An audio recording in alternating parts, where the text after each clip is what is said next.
Molweni namkelekile nonke kwezishisa Entertainment guys. Before singene kwivideo yanamhlanje ndifuna ukuthi happy birthday to umzukulu katata uMosa Mseleku usingabakho namhlanje ke he turned 2 years old. Sesabona ke izithombe via Instagram, via Facebook ke from as well as ke uTirelo. You guys nazi as nani nizibona zizo ke izithombe esizifumeneyo apha besenza ke i-photo shoot guys. Now of course abantu bayabuza into ba umpumelelo why singamboni kwi-pictures guys. Nami andazi mhlawumbi wayehambile ulamantombazana wakhe kuthiwa aseThekwini ke sana ndingazi into ba lamantombazana aseThekwini yintoni ayifumanayo phayana ezibonile kwi-episode 4 of Izingane Zesithembu into ba umpumelelo ulapha up and down uhamba lamantombazana eTheku as a result because of amantombazana eTheku ude angondli nomntana wakhe lona ke anebirthday namhlanje ekungusingabakho guys. Kuthiwa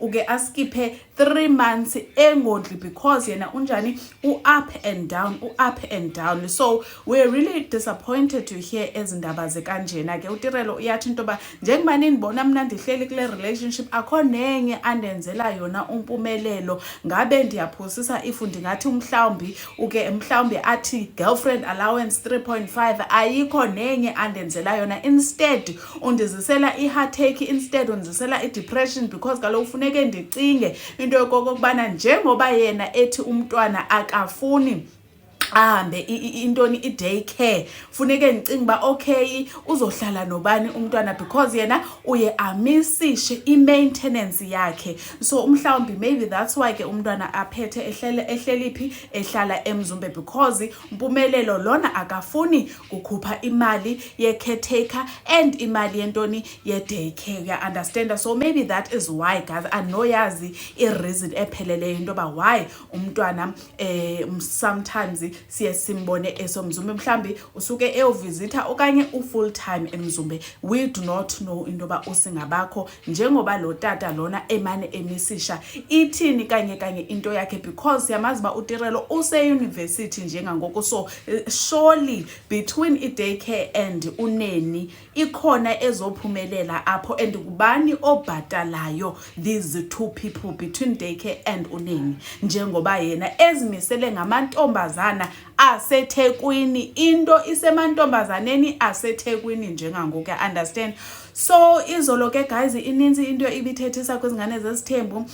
Nango umpumelelo invite abakhongi bakhe to be eyoveza into ikokubana njengoba ndifuna ukuthatha abantu ababini uAmahle is of royal highness, is of royal blood, njengoba nani nibe nemvile izolo ethi jonga apha ke mna ke izi-16 inkomo endizidinga baziphume kwaMseleku ziyolanda mna. Uyayiva ke ngoku uthi ke uSibindi no ndizohamba ndiyocela kulo Amahle then ndizolobola ke kulo Tirelo. Nanso into ke ngoku esistaki kuyo guys sisizulu into yokokubana what does that mean njengoba ezoqale ayocela kulo Amahle. Does that make uAmahle the first wife, okanye since uTirelo ezolotyolwa qala does it make her the first wife? Lento ke ebesidingida izolo yokokubana ngubani kahle ekuzoba ngu-first wife. Mna ngokwazi kwami ndazi ba ukucela it is when usayokwazisa umndeni of the bride ntoba ndizoza ndi-serious ngalo mntwana wenu ndiyamcela,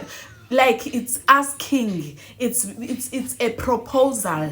We understand it's not yet ilobola negotiations like kuzokwenziwa kulo Tirelo, but ke abantu abaninzi bathi no yolokazi xa uyocelwa automatically it means that in terms of customary law, marriages Act of South Africa, it means that you are the wife. Ke ngokule definition abayitshoyo ke on social media platforms into kokubana when you go and ask usayocela for a hand in marriage, usayo propose kulo family, automatically that means wena uyi first wife in terms of the customary marriage. Kuthiwa usuke so thathwa as the first wife guys.